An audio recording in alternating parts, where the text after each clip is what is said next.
नमस्कार। हम लोग सार्थ श्री दासबोध देख रहे। दशक सातवां, समास छठवां, बद्ध मुक्त निरूपण। बद्ध मुक्त इनका निरूपण है कि कैसे हम बद्ध रहते हैं और कैसे हम मुक्त हो सकते हैं। स्ट्रेट फॉरवर्ड एकदम। समर्थ रामदास जैसे तलवार लेके बैठते हैं, काट काट काट काट, इधर बद्धता, इधर काट काट काट काट, हो गया मुक्तता, इधर हम फिर मुक्त हो जाते हैं। जबरदस्त सामर्थ्यशाली भाषा है। ठीक है। समास सहावा, बद्ध मुक्त निरूपण। श्रीराम अद्वैत ब्रह्म निरोपिले, जे कल्पने रहित संचले क्षण एक तदाकार केले मजिया निरूपणे। कि जो शिष्य पूछ रहे हैं, यानी जो बचपन वाले अपने सवाल रहे थे, अद्वैत ब्रह्म निरोपिले, ठीक है, आपका अद्वैत ब्रह्म मैंने सुना, फिर मैं कल्पना रहित हो गया और ब्रह्म से तदाकार हो गया क्षण एक के लिए। और फिर मुझे ऐसा लगता कि वैसे ही रहना चाहिए, ये संसार के सारे दुख कष्ट मुझे नहीं चाहिए। परी म्या तदाकार व्हावे, ब्रह्मची होऊन असावे, पुन्हा संसारात न यावे चंचलपणे। इस चंचल संसार में मुझे आने का नहीं है। ठीक है। कल्पना रहित जे सुख, तिथे नाही संसार दुःख, म्हणून तेची एक होऊन असावे। ये जो कल्पना रहित जो सुख है, उसमें रहने का, संसार के दुख मुझे आने का नहीं है। क्योंकि बचपन में फिर वो ये करने का, वो करने का, वगैरह वगैरह जो रहता है। बड़े होने के बाद फिर जैसे पढ़ाई का, इसका उसका जो भी रहता है, कोई कोई तकलीफ देता है, वो वगैरह वगैरह, वो बचपन का। बड़े होने के बाद वो पैसा कमाना है, ऐसा करना है, उसके बिल भरना है, वो तकलीफ दे रहा है, ऐसा वो सारे। और बूढ़े होने के बाद ये हो रहा है, वो हो रहा है। जिंदगी भर जो रहता है वो संसार दुख के परे मुझे रहने का है ना। कृपया बताएं ना कैसे करने का। बच्चों जैसे पूछ रहे, और ये भी जवाब भी वैसे बच्चों जैसे, बच्चों में भी जो थोड़ा सा बड़ा बच्चा रहता है वो जैसे समझा के बताता उस तरीके से बात कर रहे, क्योंकि उनके मन इतने शुद्ध है, उसके कारण ये शुद्ध भाव से ये डिस्कस कर रहे हैं। कल्पना रहित जे सुख, तेथे नाही संसार दुःख, म्हणून तेची एक होऊन असावे। वो उससे एक रूप होने का रहने का है मेरे को, ब्रह्म तत्व से। ब्रह्मची हो जाए श्रवण है, श्रवण करते करते मैं ब्रह्म से एक रूप हो जाऊंगा। पुनः वृत्तीवरी लागे येणे, ऐसे सदा येणे जाने चुके ना के। फिर से अपने वृत्ति पे आया, फिर से संसार में गया, तो ये ब्रह्म से एक रूप होना, फिर से इधर आना, ये जो आना जाना इधर जो है, वो मुझे उसके परे लेके चलो ना सदगुरु। मने अंतरिक्ष जावे, मन अंतरिक्ष में जाता है, अपने चिदाकाश में जाता है और एक रूप हो जाता है। क्षण एक ब्रह्म जो है, क्षण एक के लिए ब्रह्म से एक रूप हो जाता है। पुनः तेथून कोसळा वृत्तीवरी मग, फिर से वहाँ से गिरने का, और फिर से एक बार ब्रह्म से एक रूप रहने का, फिर से गिरने का। इसके ऊपर लेके चलो ना, ये जो वृत्तियों का, जो मन का जो चल रहा है, ऊपर नीचे जाना आना जो हो रहा है, फिर से बद्ध हो जाना, फिर से मुक्त हो जाना, इसके परे लेके चलो ना मुझे। प्रत्यावृत्ती सैरा वैरा, किती करू येर झारा, पाय लागून या दोरा कीटक जैसा। यानी वो खुद को कीटक बोल रहा है कि कीटक के पैर में अगर धागा बांध लिया हमने, जैसे अभी कीटक के उदाहरण है, अभी द्रोण का उदाहरण लेते कि जैसे एक द्रोण उड़ता है, उसको दौरा बांधा, उड़ने लगा, फिर से खींचा, फिर से ऊपर गया, फिर से खींचा।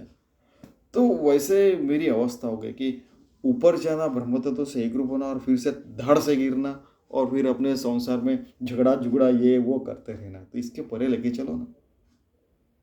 ठीक है। तो इसमें भी पता है क्या, फिर गोंदवलेकर महाराज करके थे, उनको ये उदाहरण दिया किसी ने कि ऐसा समर्थ ने किया है, कहा वगैरह। तो क्या हो गया कि उनके जो कुछ लोग थे, उनके यहाँ पे सपोज एक 10 एकड़ ज़मीन है, तो उन्होंने बोला कि मैं साधु हूँ, ठीक है, लेकिन मुझे 1 एकड़ ज़मीन चाहिए, वहाँ पे मैं श्री राम जी का मंदिर बनाऊंगा और पूजा करते रहूँगा, फिर बाकी के 9 एकड़ ज़मीन आप कुछ भी करो। तो क्या हो गया कि वो झगड़ा करने लगे, हम कोर्ट में जाएंगे, ऐसा करेंगे वैसा करेंगे। तो बोलेंगे ऐसा क्या, ठीक है बोले। कि क्या हो जाता है कि साधु शुद्ध भाव से करते हैं, ये लोग जो है स्वार्थी भाव से करते हैं, इसलिए उनको सक्सेस मिलता है। वो बोले कि इधर आ, बोले खोर से एक, यानी वो जो है ना झगड़ा करने लगे। तो फिर वो बोले कि देख रहे, अगर किया तो कोर्ट में जाएगा तो मैं भी जाऊंगा कोर्ट में वगैरह, ऐसे झगड़ा करने लगे। तो वहाँ पे बाजू ने शिष्य ने बोला कि आप झगड़ा करें कि चुप ना, अगर ऐसी बात नहीं करूँगा, ऐसे नहीं, चुप ना, अगर मैंने ऐसे बात नहीं किया तो वो मेरे को कोर्ट में लेके जाएगा, कोर्ट में जाने में बहुत इतना सारा समय कहाँ पे है कि नहीं। फिर वो उनको आखिर में 1 एकड़ ज़मीन मिल गई कि यानी उनको भी सारा धर्म पता रहता है, सारे लॉज पता रहते हैं, सारी चीज़ें पता रहती, उसके बाद में वो साधु बनते हैं। उनको कुछ भी पता नहीं इसलिए साधु नहीं बनते वो लोग, ठीक है। तो उसके बाद में उन्होंने भी ये सारी चीज़ें झेली रहती है। तो कीटक को जैसे ऊपर जाना, फिर से नीचे उसका धागा पकड़ के लाना, ये उन्होंने भी झेला रहता है। संसार के और लोगों के जो रहते हैं सब, वो जो है ना दावे प्रति दावे और उनके सारे जो खेल रहते हैं, राजकीय खेल रहते हैं, क्षत्रिय लोगों के खेल रहते हैं, ऊपर वाले राजा लोगों के खेल, उनको सब पता रहते हैं। तो उससे कैसे बचने का और फिर भी भगवान से कैसे एक रूप रहने का, ये हमें पता है। ऐसा उनका कहने का मतलब है, क्योंकि उनके शिष्यों में ये सारे लोग तो रहते होंगे ना, कोई मिनिस्टर रहते होंगे, कोई भिखारी रहते होंगे, सो कॉल्ड, है कि नहीं, कोई गरीब रहते होंगे, कोई लेडीज, कोई जेंट्स, कोई छोटा बच्चा, कोई ये वो सारे प्रकार के शिष्य रहते हैं। तो उन सबको समझना चाहिए, इस दृष्टि से बता रहे। उपदेशकाळी तदाकार होता पडे हे शरीर अथवा निर्णय आप पर ऐसे झाले पाहिजे कि उपदेश काल में जब मैं तदाकार हो जाता हूँ भगवान से, लेकिन जब फिर से व्यवहार करने रहता है तो फिर ये मेरा, ये पराया और ये सारे झगड़े शुरू हो जाते हैं। ऐसे नसता जे बोलणे तेची वाटे लाजीरो आणि ब्रह्महून संसार करणे हे विपरीत से, कि ऐसे बताना भी मुझे लज्जास्पद लग रहा है, लेकिन ये हो रहा है कि एक विपरीत दिख रही है। एक जगह परमात्मा से एक रूप है और एक जगह यहाँ पे ऐसे उल्टी पुल्टी चीज़ें चल रही है बच्चों के शब्द, जो स्वयं ब्रह्मजी झाला तो मागुता कैसा आला, ऐसे ध्यान माझे मजला प्रशस्त न वाटे कि जो ब्रह्म से एक रूप हो गया वो फिर से उससे टूट कैसा लग सकता है कि नहीं। ये ऐसे मुझे प्रश्न है।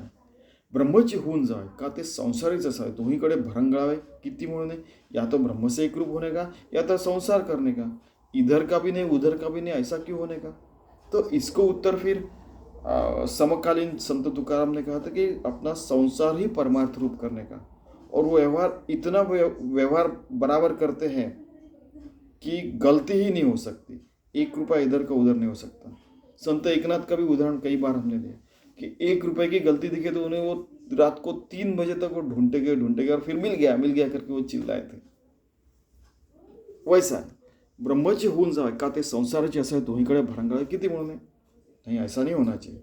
निरूपण ज्ञान प्रबळ उठून जाता ते मावळे मागुता काम क्रोध खवळे ब्रह्मरूपा से, कि निरूपण होने तक ज्ञान रहता है, उसके बाद में फिर से इच्छा आकांक्षा रसगुल्ला खाना, ये करना वो शुरू हो जाता है।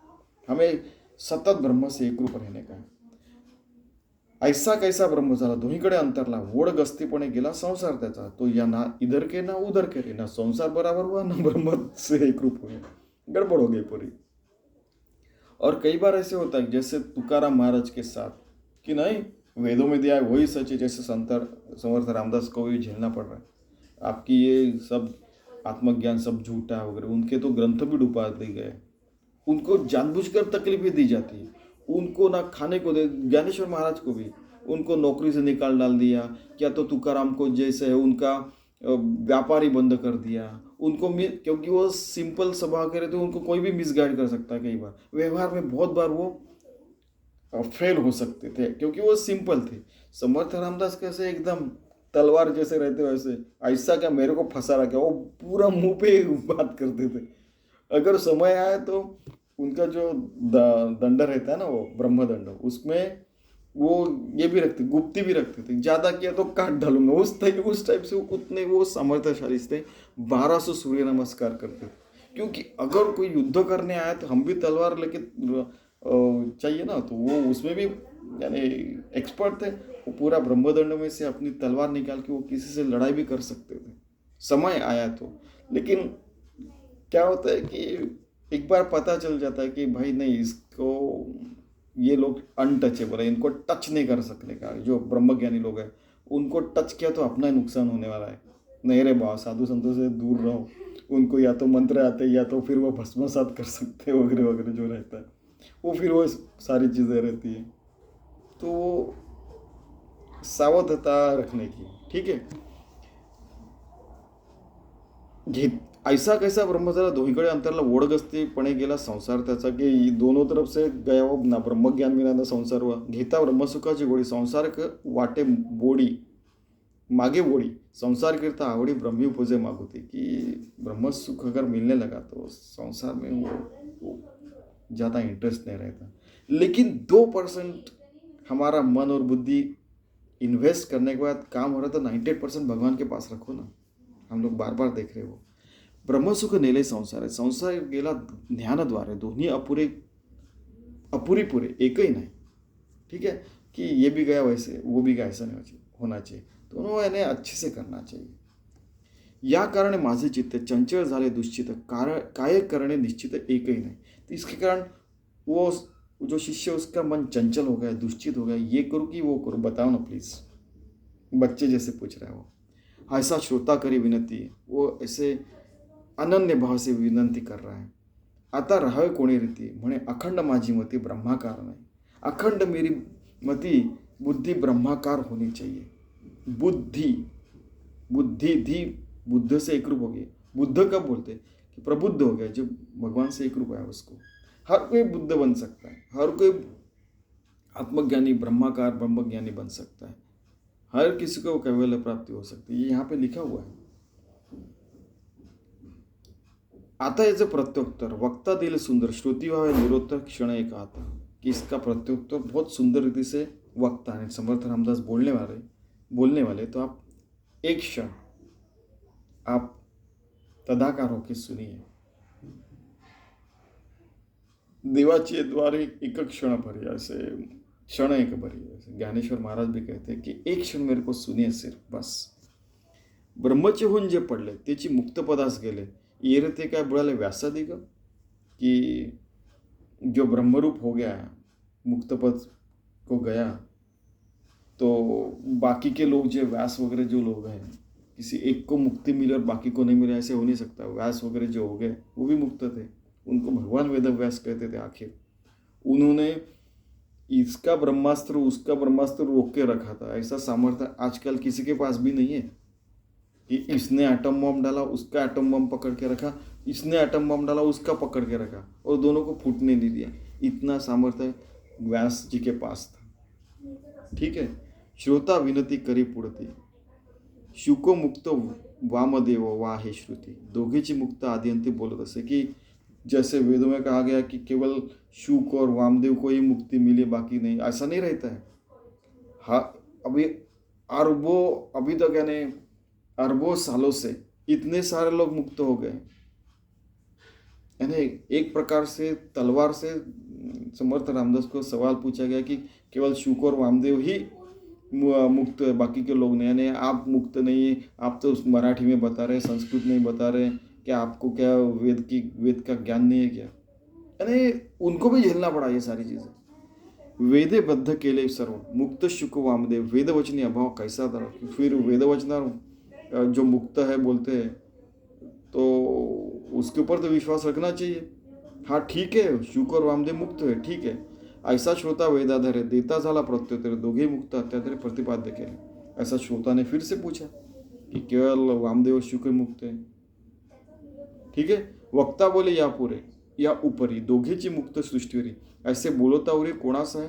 बहुऋषी बहुमुनी सिद्धयोगी आत्मज्ञानी झाले पुरुष समाधानी असंख्य. अरे बाबा, बहुत सारे ऋषि मुनि सिद्ध योगी आत्मज्ञानी हो गए और वो बहुत सारे समाधानी हो चुके हैं. असंख्य लोग हो चुके हैं आज तक. तो केवल 2 जो दिए वो उदाहरण दिए हैं. केवल वो 2 मुक्त है बाकी नहीं मुक्त है उसका अर्थ ये नहीं है. ठीक है. तो आप तो ऐसे फिर आखिर में उन्होंने बोला कि अरे आप तो पढ़ा तो मूर्ख हैं. आपने पढ़ा लेकिन आप मूर्खता से बात कर रहे. वो बहुत स्ट्रांग थे. कभी कभी कठोर वचन भी कहते थे. समझता नहीं क्या तेरे को. ठीक है. डांट के भी फटकार के भी. याही वेगळे थोर ब्रह्मा विष्णु महेश्वर आदि करून दिगंबर विदेहादिक यानी विदेह जो जनक राजा उनको वैदेही उनकी पुत्री सीता वैदेही थी. तो वो भी विधेयत अवस्था में रहते थे. उनके पास क्या नहीं थे, राजा थे, सब कुछ था उनके पास, सुख समृद्धि साम्राज्य सब कुछ था, लेकिन विधेय अवस्था में रहते थे। तो ऐसे थोड़ थोड़ ब्रह्मा विष्णु और महेश भी है, वो भी मुक्त है, वो उनके पास भी रिद्धि सिद्धि बहुत कुछ करने का सामर्थ्य है। वो वरदान देते थे तो रावण देखो उनके वरदान से फिर वो कुछ कुछ करने लगा था। वो भी वरदान देते, उनको भी सामर्थ्य है। उसके भी परे हमें जाना है, इतना भी याद रखिए। आदि गुरु दिगंबर यानी दत्तात्रेय वगैरह बहुत सारे दिगंबर, बहुत सारे ऋषी मुनी हो गए फॉर एक्झाम्पल। शुक वामध्ये मुक्त झाले, येर हे अवघेची बुडाले, या वचना विश्वास आले ते पढ़त मूर्ख। अरे बाबा, केवल वही मुक्त है, वह तो पढ़त मूर्ख के लक्षण। उनके अलावा भी बहुत सारे मुक्त हो चुके हैं। तरी वेद कैसे बोलला, तो काय तुम्ही मिथ्या केला, ऐकोने वक्ता देता झाला प्रत्युत्तर। तो फिर वो उल्टा सवाल जवाब है ये। तो बोल रहे कि वेदों में तो ये उदाहरण दे, तो फिर क्या आप मुक्त हो चुके? देखिए, यानी जो बोलते क्या तू मुक्त है क्या, पहले बता, इस तरीके से बोलना हो गया वो। ठीक है, वेद बोलेला पूर्व पक्ष। अभी फिर वो उसको समझा के बता रहे कि ठीक है, वेद बोलेला पूर्व पक्ष, मूर्ख तेथेची लावी लक्ष। वेदों ने पूर्व पक्ष बताया, उसी के ऊपर आप ध्यान क्यों दे रहे हैं? साधु और व्युत्पन्न दक्ष त्यास है ना मने, कि साधु और व्युत्पन्न जो है वो दक्ष होते हुए वो सारा सुन लेते, समझ लेते और खुद मुक्त हो जाते। तो ये पूर्व पक्ष जो है, वाद विवाद में न पड़ते हुए खुद को मुक्त बना लीजिए। तथापि हे जरी मानले तरी वेद सामर्थ्य बुडाले, वेदांचे उद्धरे न वचे कोणा। वेद किसके लिए बनाया, उपनिषद किसके लिए बनाया? कि हमें मुक्ति ज्ञान मिलना चाहिए, आत्मज्ञान, उसके लिए बनाया। अगर वो ज्ञान नहीं लेंगे, हम लोग मुक्त नहीं होंगे, तो फिर वेद ही झूठे साबित कर दिया ना आपने, वेद डूब गए फिर तो। देखिए, वेदांगी सामर्थ्य नसे तरी या वेदास कोण पुसे, म्हणून वेदी सामर्थ्य से जन उद्धरावे। वही वेदों में सामर्थ्य हमको जन का उद्धार करने के लिए, उनमें सामर्थ्य है। आप समझ तो लीजिए, आप केवल एकांगी मत बनिए कि एक चीज पकड़ के उसी को आप रटते जा रहे हैं, ऐसा नहीं। खुद को मुक्त बनाइए। वेदाक्षर घडे जासी तो बोलीजे पुण्य राशी, म्हणून वेदी सामर्थ्याशी काय होणे। जिनको वेदाक्षर पठन करना आता है, वो उसमें रहते हैं, वो पुण्य राशि बनते हैं। ठीक है, तो लेकिन वो वेदों का सामर्थ्य, उन लोगों का सामर्थ्य नहीं। और वेद से हम लोग सामर्थ्य लेते हैं, हम मुक्त बनते हैं, तो फिर हमको कुछ भी उड़ाने, कुछ भी कमतरता नहीं रह सकती। इतने पावरफुल शब्द हैं। वेदशास्त्र पुराण भाग्य जालिया श्रवण, तीर्ण हुई जे पावन, ते हे बोलती साधु। कि वेद और शास्त्र और पुराण है, इनका श्रवण जो है उससे हम पावन होते हैं और वह साधु रूप हो जाते हैं। फिर वो उनको भाग्यवान साधु कहते हैं। वैसा हमने बनना चाहिए। श्लोक अथवा श्लोकार्थ नाही तरी श्लोकपाद, श्रवण होता एक शब्द नाना दोष जाती। श्लोक और श्लोकार्थ है, इसमें भीष्माचार्य का उदाहरण देना आवश्यक है। एक बार दुर्योधन आपने महाभारत देखा होगा, तो दुर्योधन भीष्माचार्य को बोलता है कि देखो अर्जुन डर रहा है युद्ध के लिए। अरे तो फिर भीष्माचार्य बोला, अरे बच्चे, वो श्री कृष्ण उसको जो बता रहे अर्जुन को, उसमें कहा एक शब्द भी मुझे सुनाई दिया तो मैं मुक्त हो जाऊंगा, मेरा उद्धार हो जाएगा। वैसे श्लोक और श्लोकार्थ का एक शब्द भी समझ गया तो मेरे पूरे दोष और पूरे नाना दोष निकल जाएंगे। वो श्रवण का एक एक शब्द से मुझे मुक्ति मिल सकती है। वेदशास्त्री पुराणी ऐक्या वाक्याच्या आईणी अगाध महिमा व्यासवाणी वधूनी गेले।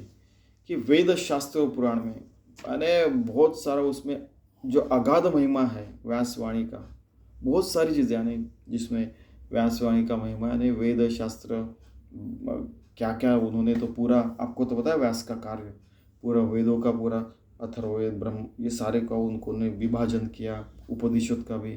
तो ये सारे व्यासवाणी, महाभारत भी लिखा है। वो अगर हम लोग उसका गहन अर्थ देखते हैं तो हमें पता चलता है कि हम ही ब्रह्म है। ठीक है, तो वो गहन का जो अर्थ है वो हमें हमारे अंदर लाने का, उसका जीवन में लाने का, उसका आचरण करना है। ठीक है, एकाक्षर होता श्रवण, ओम एकाक्षर ब्रह्म, वो भी श्रवण करने के बाद तत्कालची हुई जे पावन, हम लोग पावन हो जाते हैं। ऐसे ग्रंथांचे मेहमान ठाई ठाई बोलले कैसे एक एक शब्द से मुक्ति मिल सकती है। वैसे देखा जाए तो हर शब्द का अर्थ ब्रह्म ही हो सकता है। उससे हमें मुक्ति मिल सकती है। फिर ज्ञानी व्यक्ति से, अच्छे लोगों से, या यानी सज्जन लोगों से, या अपने सद्गुरु से हम लोग सुनते तो हम लोग नित्य मुक्त हो सकते हैं। दोही वेगळा तिजा नुधर तरी महिमा कैसा हो रे, असो हे जाने चतुरी येरा कथा हुई कि अरे बाकी के लोगों को नहीं समझेगा, लेकिन केवल दो ही मुक्त है, बाकी के नहीं हुए, उसके उन शब्दों के पीछे मत भागो, चतुर हो जाओ, खुद को मुक्त बनाओ।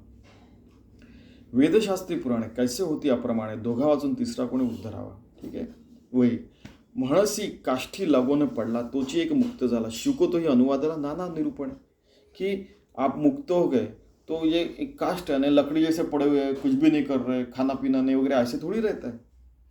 शुकाचार्य भी मुक्त हुए तो उन्होंने नाना निरूपण किए। उन्होंने, आपको पता है कि परीक्षित को उन्होंने पूरा भागवत बताया था। शुक मुक्त ऐसे वचन वेद बोलला ते प्रमाण, परी तो नव्हता चेतना ब्रह्माकार, वो चेतना स्वरूप हर रोज खाना पीना घूमना फिरना करते थे, सबको आत्मज्ञान देते थे, तो वो चैतन्यता से रहते थे, वो ऐसे लकड़ी जैसे पड़े हुए नहीं रहते थे ब्रह्माकार, या तो वृक्ष जैसे एक जगह खड़े नहीं रहते थे। ठीक है, अचेतन ब्रह्माकार असता शुक योगेश्वर, तरी सारा सारा विचार बोलने न घड़े, वही कह रहे, सार विचार करके आप सोचिए उन्होंने कैसे मुक्ति पाई, वैसे हम लोगों ने मुक्ति पानी चाहिए, उनका आदर्श लेके। लेकिन हमारे संसार में जो भी हम लोग कर सकते उस तरीके से, आप बोलेंगे कि हम वो जैसे रहते थे वैसे रहेंगे, जंगल में रहेंगे, तो अभी अगर आप बिल्डिंग में रहे, इस घर में रहते, तो आपको जैसे अप्लीकेबल है वैसा सारा विचार करके अप्लीकेबल करना चाहिए। हर किसी का धर्म अलग रह सकता है, धर्म का मतलब ड्यूटी वगैरह सारी चीज़ें, और परमार्थ प्राप्ति की साधना। जो ब्रह्माकार झाला तो काष्टवन पडला, शुक भागवत बोलला परीक्षित पड़े, वही बताया उन्होंने कि ब्रह्माकार होके वो लकड़ी जैसे पड़े हुए नहीं रहे, एक पेड़ के जैसे खड़े नहीं रहे। उन्होंने शुकाचार्य ने परीक्षित के सामने भागवत पढ़ा था। आपको परीक्षित की तो कहानी पता होंगी। ठीक है, कि जैसे उनको सांप काट के उनका मृत्यु होने वाला था, तो बोले कि मैं ऊपर रहता है जिसके कारण सांप चढ़ सके, तो वहाँ पे ऊपर है, तो क्या हो गया कि मृत्यु आना है तो आना ही है। तो उन्होंने फिर वो बेर लिया, बेर में से एक छोटा सा कीड़ा निकला, उसका फिर वो तक्षक हो गया और उनको फिर काटा था और 7 दिन में वो मरने वाले थे। उनको फिर ये सारी चीज़ें बताई थी, महाभारत और ये जो पुराण महाभागवत पुराण बताया था, वैशंपायन उवाच वगैरह आप लोगों को सुना होगा पूरी सारी चीज़ें। ठीक है, निरूपण हे सारासार बोलला पाहिजे विचार, धांडोळावे सचराचर दृष्टांताकारण, कि निरूपण का जो सार है वो विचार करने का, विचार वो देखने का, उसमें से सचराचर दृष्टांत, वो चर और अचर के जो दृष्टांत वो देखने के, लेकिन उसके परे जाके भगवान से एक रूप होने का। क्षणैक ब्रह्मची भावे क्षणैक दृश्य धांडावे, नाना दृष्टांति संपादय वक्तृत्व असे। तो जो वक्तृत्व करता है वो सारे प्रकार के, वो ब्रह्मज्ञानी रहता है, वो सारे दृष्टांत देते रहता है, लेकिन वो खुद भगवान से एक रूप रहता है। तो वो जो शुकाचार्य थे उन्होंने बहुत सारे युद्ध की, ब्रह्मास्त्र की, इसकी सारी बातें बताई। ब्रह्मज्ञानी व्यक्ति तो केवल ब्रह्मज्ञान की बातें करेगा, तो उन्होंने ये सारी चीज़ें क्यों बताई? बराबर है क्यों? ऐसे कई सारे क्या क्या रहते, समाज में भ्रम निर्माण रहते हैं, पता नहीं। तो लेकिन शुकाचार्य ने सारी चीजें बताई। असो भागवत निरूपण, शुक बोलेला आपण त्या अंगी बद्ध पण लावणे, फिर उनको क्या बद्ध बोलेंगे कि जो आत्मज्ञानी वो मौनम सर्वार्थ साधन, वो उसको कहना था। तो उन्होंने बोला आप बात क्यों कर रहे, ब्रह्मज्ञान मराठी में क्यों बता रहे, यानी इस प्रकार से वो हो रहा है, आपको पता चल रहा होगा। म्हणून बोलता चालता निचेष्टित पडिले नसता, मुक्ति लाभे सायुजता सद्गुरु बोले। इसीलिए चलते बोलते अपना हर रोज का काम करते करते हमको सायुज्य मुक्ति प्राप्त करनी है। सद्गुरु के बोध से उन्होंने जो साधना बताई वो करके, केवल पढ़ के रहने का, कुछ भी नहीं करने का, ऐसा थोड़ी बताया। ठीक है, एक मुक्त, एक नित्य मुक्त, एक जाणावे जीवन मुक्त, एक योगी विधेय मुक्त समाधानी। तो अभी मुक्त के जो मुक्त लोग हैं उनके भी प्रकार बताए उन्होंने। एक मुक्त है जो मुक्त हुआ है, एक नित्य मुक्त है, वो हरदम मुक्त रहता है, एक जीवन मुक्त जन्मतः वो मुक्त है, एक योगी विधेय मुक्त, एक योगी बन चुका है वो, एक विधेय मुक्त, वो देह में रहते भी वैध ही रहता है, एक समाधानी रहता है। ऐसे बहुत सारे प्रकार हैं। आखिर में हर कोई भगवान से मिला हुआ योगी रहता है, भक्त रहता है। हमने बार बार देखा है। सचेतन ते जीवन मुक्त, सचेतन जो रहते हैं वो जीवन मुक्त रहते हैं। अचेतन विधेय मुक्त, अचेतन है वो रह रहा है अपना, विधेय मुक्त है, वैधेय अवस्था में रहता है। दो ही वेगळे नित्य मुक्त है, दोनों के भी पर एक नित्य मुक्त भी रहता है और एक योगेश्वर रहता है, योगी होके भगवान से एक रूप रहता है। फिर भी वो सारे के सारे लोग आखिर हर कर्म की पूजा ही करते हैं, हर क्षण पूजा के जैसे जीते हैं कि हर क्षण सांस भी ले रहे वो भगवान की पूजा है। आंखों की ऐसे ऐसे आँख हो रहे वो भी एक भगवान की पूजा है उनकी। देखिए आप कितने सखोलता से इन्होंने बताया। येथे अनुभवासी कारण येर सर्व निष्कारण तृप्ति पावावी आपण आपल्या स्वानुभव। तो अपनी आत्मतृप्ति हमने लेनी चाहिए अपने स्वानुभव से, किसी का अनुभव हमारा होना चाहिए ऐसा नहीं। वो 14 प्रकार से मुक्ति यानी भगवान की जो है जो चतुर्दश निरूपण जो दिखा है वैसा हम लोग एक बार अनुभव लेते और उसके बाद में हर क्षण हर घड़ी हम भगवान से कैसे मुक्त रहेंगे, कैसे आत्मतृप्ति में रहें, वो स्वानुभव से अपने खुद को अप्लीकेबल करके करना चाहिए। दूसरे को अगर व्यापार करके मुक्ति मिलती है तो हम लोगों को अगर ज्ञान से मुक्ति मिलती है तो मिल सकती है। किसी को क्षत्रिय वृत्ति से मिल सकती है, किसी को सबकी सेवा करके, जैसे ब्राह्मण वैश्य शूद्र क्षत्रिय, ये मार्ग है मुक्ति के। कोई जो है स्वयं पाक यानी कि खाना पका के मुक्त हो सकता है, क्योंकि कई बार होता है कि वो 8-8 घंटे वो खाना ही पका रहा है। तो मेरे सामने सब लोग भगवान के रूप ही आने वाले और खाना खाने वाले हैं, ठीक है। कई जो होता है पढ़ा के मुक्त हो सकते हैं कि मेरे सामने जो आने वाले वो सारे भगवान के अंश है, उनको मैं बता रहा हूँ, तो वो मुक्त है तो मैं भी मुक्त हूँ। ऐसे कई प्रकार से मुक्ति आप मिला सकते हैं। अगर आप बूढ़े हो चुके हैं तो अभी देखिए क्या सुंदर जिंदगी थी मेरी। अगर कोई अभी 100 साल का है, अभी एग्जाम्पल, इस 100 साल में उन्होंने 2 महायुद्ध देखे, ठीक है, पैंडेमिक देखे, उन्होंने कई सारे वॉर्स देखे, इकोनॉमिक्स डाउनफॉल, ऊंचाई नीचाई देखी, इतनी सारी चीज़ें देख चुके कि ऐसा हुआ नहीं। बहुत सारे आप उस तरीके से सोचिए ना कि वाह क्या जिंदगी थी, पता ही नहीं चला 100 साल कैसे गुजर गए। तो खुद के स्वानुभव से हम मुक्ति पा सकते हैं। कंठ मर्यादा जेविला त्यास महती भूकेला तेणे शब्दे जाजावाला ते हे गणे ना कंठ मर्यादा। इसके ऊपर स्वामी जी हरदम उदाहरण देते थे। मैंने आपको बहुत बार बताया कि एक बार ये किसी शादी में गए तो 10-15 मिनट रहने का, मिलने का, सबसे फिर आ जाने का, क्योंकि उनका कुछ था नहीं वो कि ऐसा ऐसा करेंगे वैसा ऐसा करेंगे। तो ज़्यादा से ज़्यादा आधा घंटा 1 घंटा फॉर एग्जांपल, बड़े बड़े लोग रहेंगे तो उनसे मिलने का वगैरह। तो क्या हो गया, उन्होंने खाना खाते समय 1 जलेबी खाई, उनका पेट भर गया, वाह वाह बहुत अच्छी बनी है। तो क्या हो गया कि अचानक कोई लोग आए, पहलवान लोग, बोले कि कौन सबसे बड़े ज़्यादा जलेबी खाता है। एक आदमी ने उनके सामने 42 जलेबी खाई, 42। तो बोला ऐसा क्या, तो दूसरा एक पहलवान है उसने 82 जलेबी खाई, 82 जलेबी खाई, ठीक है खाया, ठीक है। उसके बाद में अगर पूरा पेट भर जाने के बाद अब वो कह सकता है कि नहीं मैं तृप्त नहीं हुआ, वो उसको लगता है कि हाँ अभी अच्छा लग रहा है, मैं तृप्त लग रहा है मेरे को खाना खा के। तो ऐसा जो तृप्त हो चुके हैं ब्रह्म ज्ञान से, तो ऐसा हो गया कि उनको आत्मतृप्ति नहीं मिले, वो मुक्त नहीं, ऐसा हो सकता है नहीं ना। तो देखिए अभी स्वरूपी नाही देहो तेथे काहीसा संदेह बद्ध मुक्त ऐसा भाव देहाचं करे, कि देह के तरफ बद्ध और मुक्तता है, स्वरूप में हम आत्मतृप्त ही रहते हैं।